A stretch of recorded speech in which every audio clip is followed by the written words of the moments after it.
Ndiwe nzimayi otani? Munthu mkulukulu koma sudziwa nkupitsa madzi komwe. Mkazi wochititsa manyazi. Adakalipa munthu wamuna. Padangokhala. Padali banja lina lochita bwino ndithu. Chilichonse adali nacho koma amaswekera mphatso ya mwana. Adakhala zaka zambiri wopanda mphatsoyi. Kotero adalitsidwa ndi mwana wamkazi. Adakondwera kwambiri. Adamupatsa mwanayo dzina loti Njawala. Njawala adakula nkukhala msungwana wooneka bwino kwambiri mdera la kwawo. Adali chiphadzuwa. Uchiphadzuwa wakewo umachititsa aliyense kuyima nkumamupenya. Amuna ambiri amakhumba atamutenga nkukhala mkazi wawo. Kuonjezera pamenepo, Njawala adali mwana wokondedwa kwambiri ndi makolo ake. Adali mwana wawo mmodzi yekhayo yemwe adamupeza movutikira. Kotero amamupatsa chilichonse chomwe iye amakhumba. Samamulola kugwira ntchito iliyonse yapakhomo. Kwake kudali kusewera, kudya, ndi kugona, ndi kuzikongoletsa. Amayi ake a Njawala ndiwo samafuna kuti mwana wawo azigwira ntchito zolemetsa. Amamuyayeka kwambiri. Mwachikhalidwe, asungwana ansinkhu onga ngati Njawala amakhala kuti akudziwa kuphika, kuchapa, kugwiragwira ntchito zina zapakhomo ndi zina zambiri. Koma Njawala samatha kuchita zonsezi. Kusonkha moto samatha, ngakhalenso kupitsa madzi samatha. Azimayi ena poona kuti Njawala sadziwa nkupitsa madzi komwe, amalankhula nati mwanayu akumulelera pa chilolo. Koma mayi ake a Njawala samakhudzidwa ayi. Iwo poyankha amati, mwana ndi wanga, palibe ankandiuze maleredwe ake. Sindinamuvutikire kuti akule muvutika ayi. Kotero Njawala adakula nkukhala msungwana waulesi. Amadzuka dzuwa likuyandikira kufika pa liwombo. Akatero amakasamba madzi omwe amakhala kuti pomake ndi amene amuphitsira. Amakhala ngati mfumukazi Njawala. Kupatula ulesi, Njawala adalenso opanda ulemu. Atate ake akamutuma kuti awabweretsereko madzi akumwa, iye amakapereka madziwo ali chiyimirire. Atate ake akafuna kumudzudzula, amake amamombola namati, mulekeni mwana, adzasintha akadzakula. Nagama, kuongola mtengo kumayamba uli waung'ono. Amatero bambo Gama. Bambo ake a Njawala adali mlenje komanso mlimi. Amakhalitsa kwambiri kunkhalango pena kudimba. Amataka amabwera komwe akuchokera, amayesetsa kumubweretsera mwana wawo mphatso ina yake. Ngakhale samagwirizana nazo zomuyeyeka mwana wawoyu, nawonso samatha kudzigwira koma kuchita chilichonse chomwe Njawala amafuna. Tsiku lina bambo Gama adalumidwa ndi njoka ya ururu wokupha. Kotero adatsamira dzanja. Amayi ake a Njawala adali usweka mtima.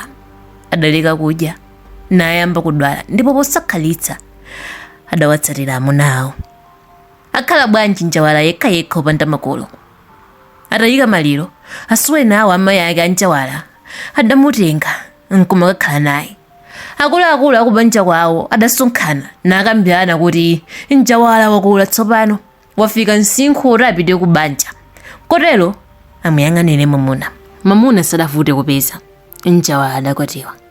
Atapita wakakhala mwamuna wakeyo, masiku oyambirira adakhala naye bwinobwino, poti azilamu ake ndiwo amamupangira chilichonse. Kotero Njawala adaganiza kuti moyo wake upitirira kukhala monga amakhalira ndi mayi ake. Azilamu akeyo amamuphikira, kumuchapira, ndi kumuonetsa malo osiyanasiyana akumenewo. Njawala anati iyeyo ndi odala. Koma ulemerero umenewo sudakhalitse. Patatha sabata limodzi, azilamu akewo adasiya kumuchitira zinthu zonse. Amayenera azizipangira chilichonse yekha tsopano, ngati mmene aliyense achitira. Adawuzidwa kuti aphike nkhomaliro, kukonza nyumba, ndi kupangira amuna ake madzi osamba ndi zina zambiri. Adapatsidwanso malo kuti azilemapo ndiwo samasamba ndi zina. Koma Njawala adasanapange zonsezi. Samatha kuphika osapsereza chakudya, samatha kusesa pakhomo, samatha kusenza madzi. Njawala samathanso kusiyanitsa kazota ndi therere. Anzake amuna ake adayamba kumuseka nzawoyo, namati adakwatira kamulesi. Mamunayo adakwiya kwambiri nakalepa. Iwe ndiwe mzimayi otani? Munthu wamkulukulu koma sudziwa nkupitsa madzi komwe, mkazi wochititsa manyazi. Adafuna kumumenya Njawala koma adadziletsa.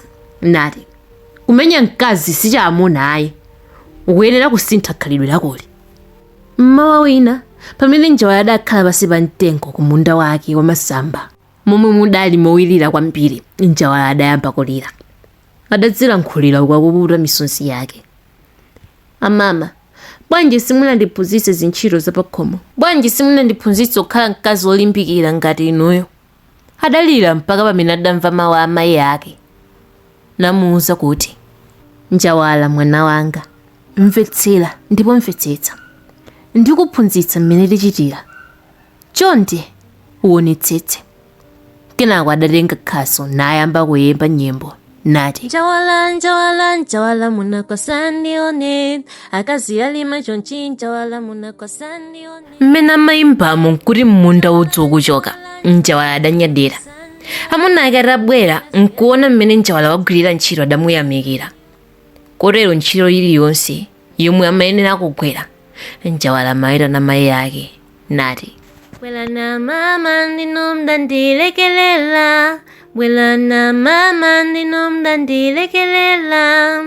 Amunanga safuna nkazi wa ulesi, amunanga safuna nkazi wa ulesi. Mayi ake amabwera nati, Njawala, akakakhale komaliza, sizikhala bwino amuna ako akandiona. Njawala, Njawala, Njawala munakwasa ndione, akazi alima chonchi Njawala munakwasa ndione. Amuna ake Njawala adayamba kumukonda tsopano. Tsiku lina pamene mamuna ake amachokera kunsika, adaganiza zomwe zidzimutsa mkazi wake ndi mphatso. Kotero adapita ku munda omwe Njawala amalima. Koma zodabwitsa adapeza Njawala ali pansi pa mtengo akuvina. Koma munda tchire limachoka pang'ono-pang'ono, kusonyeza kuti alipo yemwe amagwira ntchito m'mundamo. Kenako adaona mzimayi wooneka modabwitsa ngati nzukwa. Nzukwa? Mizimu? Njawala adayitana mamunayo. Chikatere ndiye chiyani? Njawala sadayankhe. Mamunayo adayamba kuwa kuyitana anansi ake, Nzukwa kuno, bwerani mudzaone nzukwa. Anthu adasonkhana, ena anakuwa, ena nakomoka. Mayi ake a Njawala sadaonekenso. Mfiti, mfiti! Ena adayamba kumuluzaluza zala Njawala. Ndi wa mizimu uyu, mupirikitseni. Njawala adalira. Mamuna wake sadamupulumutse ayi kuzitonzozo. Tsiku lomwelo Njawala adathamangitsidwa m'mudzimo. Chola chake chili pamutu, misonzi ikutsika m'masaya mwake. Adabwerera kumudzi kwawo nakakhala ku nyumba kwa makolo ake yekha. Njawala adaganiza kuti kudali kwabwino kuti aphunzire zintchito zapakhomo ndinso zakumunda. Iye samaphunzira ntchito zikuti adzakhale mkazi wabwino kwa wina wake, ayi, koma kuti akhale uzidalira payekha. Inde anawo koma wakonda, koma usamayiwala kuwakonzekeretsa za mtsogolo. Kholo lomwe limachitira mwana wake chilichonse samuphunzitsa khalidwe labwino ayi, koma ulesi, ndipo mwanayo amadzavutika mtsogolo. Kaphuleni mbatata.